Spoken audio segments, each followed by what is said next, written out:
আজ 22শে শ্রাবণ, রবীন্দ্রনাথ ঠাকুরের ৮৪তম প্রয়াণ দিবস।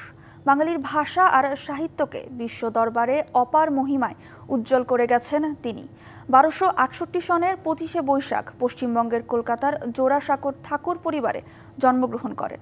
ছেলেবেলা থেকে বিদায় পর্যন্ত তিনি মানুষের জয়গান গেয়েছেন তার সৃষ্টিতে। গদ্য পদ্যে তিনি সৃষ্টি করেছেন অমর সাহিত্য। কবিতার জন্য ১৯১৩ সালে অর্জন করেছেন নোবেল সাহিত্য পুরস্কার। কবিতা, গল্প, উপন্যাস, নাটক, চিঠি সাহিত্যে অনন্য তিনি। আর সঙ্গীতে রবীন্দ্রনাথ ঠাকুর সৃষ্টি করেছেন নিজস্ব পরিচয়। দিনে দিনে তার সঙ্গীত প্রিয় হয়ে উঠছে তরুণ প্রজন্মের কাছে।